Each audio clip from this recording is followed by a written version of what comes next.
Hey guys, welcome back to Healing Fibromyalgia's YouTube channel. My name's Paula, and as always we're talking about my healing fibromyalgia journey and the things that I've done over the last 18 months to get me back to work, get me pain free and medication free as well. I haven't taken any medication now for the last 15 months and I want to share all the things that I've done with you to help me get back to my life, because the reality was 18 months ago I could barely walk, I could barely get out of bed, and my brain function was so bad that I couldn't often even have a conversation. So today I really want to talk about flare-ups. I want to talk about what flare-ups are and the things that you can do practically to get yourself out of a flare-up quicker, to help you heal and to help you just reduce down your symptoms. So when you're in a flare-up, what's happening is your nervous system, because with fibromyalgia, our nervous system is overwhelmed as it is. We are putting too much pressure on our nervous system and it can't cope. So our brain is recognizing these problems and it's giving you pain and it's giving you fatigue because it wants you to release some of the stresses that you are putting on your body. That could be physical stresses, how you're treating your body, what you're putting into your body. It could be emotional stresses, it could be relationships that you've got, it could be work, it could be significant trauma from the past. So the problem is we've already got an overwhelmed nervous system. But because we're not recognizing these symptoms that our brain is giving us, and because we're not reducing them away from our body, our nervous system is getting to the point where we're just stacking one lot of stress onto the other, onto the other, onto the other. And once that gets to the point where it tips the scales, we go into a flare-up. And if you think about what a flare-up actually is, you are literally debilitated. You need to go and be in bed. You need to be away from everybody. You need to be away from any kind of external stimuli. You have to rest. Your body gives you absolutely no choice, and that's because it's reached absolute capacity. It cannot cope with the amount of stress that you're putting on it. So if we are in that state, what can we do? We need to reduce down our stress. We have chemicals that get released in our body when we're stressed, and one of the major stress chemicals is cortisol.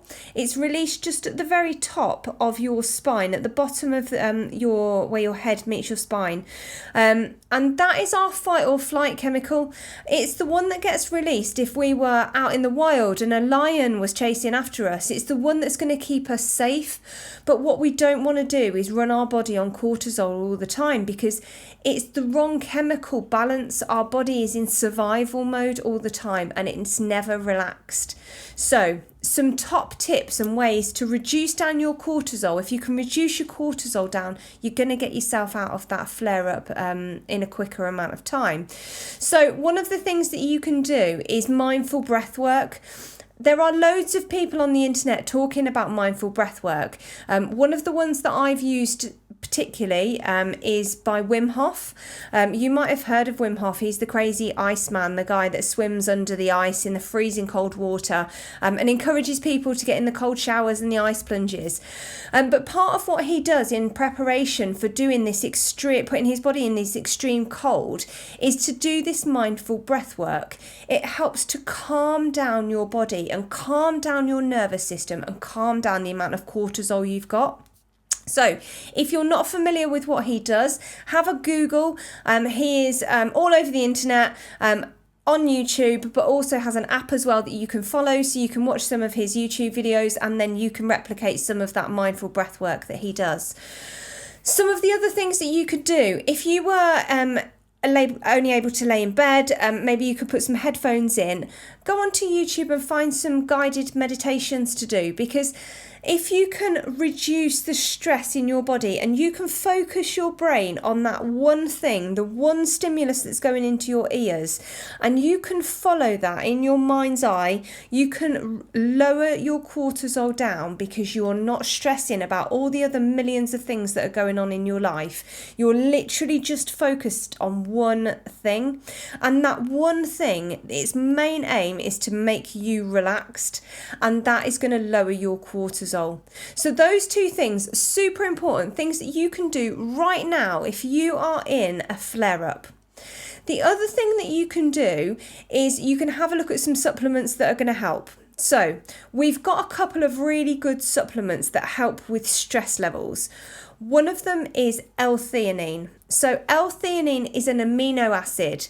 It normally is found in tea, but you can also buy it in supplement capsule form or powder form. And what it does in your body is it actually increases something called GABA. So as GABA goes up in your body, cortisol goes down. GABA is something that will relax you, so it naturally brings your cortisol levels down.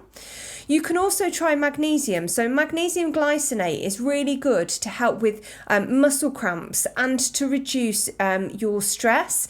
It helps to relax the body, and it's something that's really good to help with sleep. If you are anything like me, fibromyalgia leaves you with unrefreshed sleep. So anything you can do to improve the quality of your sleep is really good. There's one other supplement that I would recommend, and that's ashwagandha. Again, it's something that helps reduce your stress down. So if you are doing mindful breath work and you have incorporated some guided meditation in, and you really want to just help that flare up as much as you can, some supplements you can turn to are those three. So L-theanine, magnesium glycinate, and then also ashwagandha. But what we've got to consider is, why are we getting to the point where our bodies are flaring up? If everybody else's tolerance of what they can cope with is down here, when we have fibromyalgia, actually our tolerance is up here. And if a flare-up was just here, and that was the amount of gap, we need to try on a day-to-day basis to reduce our stress levels down, so we give ourselves more of a buffer. So we're not just having a little bit of extra stress and then that's throwing us into a flare. We need to reduce down our day-to-day stressors and the impact that those are having on our nervous system, and we have to do that in all areas of our lives. So it could be physically or it could be emotionally. Everybody's fibromyalgia symptoms are different because everybody's nervous systems are different and they can cope with different things. So there isn't a one solution fits all, but the reality is if you can reduce the stress that you're putting on your body, cut out the processed foods, cut out the inflammatory oils, start intermittent fasting, and then also look at, how do you treat yourself? How do you allow other people to treat you? Are you putting extra pressure on yourself with work? Do you carry significant trauma? Which of those things can you start to deal with so that you can start to take the pressure off of your body?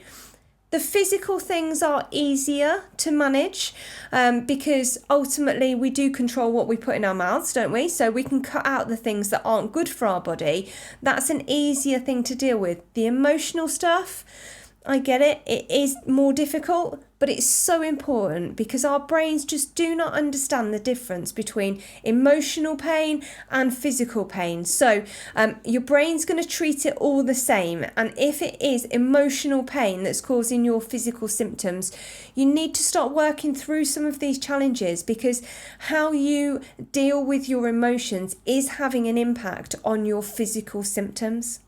Guys, I hope that really helps. If you are in a flare-up, I really hope you can use some of these tips and tricks and you can feel better. I'm going to keep making these videos. I'm going to keep sharing my journey about my healing fibromyalgia. I hope that you guys can also share in the comments some of the things that have worked for you or haven't worked for you, because the only way that we share this information is to tell each other and is to talk and to make sure that we are being as open and transparent as we can about the things that are working and not working along our journey. So please keep commenting, please keep sharing these videos. I know from the last few weeks of making videos on social media, there are so many people that are affected by fibromyalgia. So keep sharing them and please subscribe to the channel. Thanks guys, I'll see you in the next video.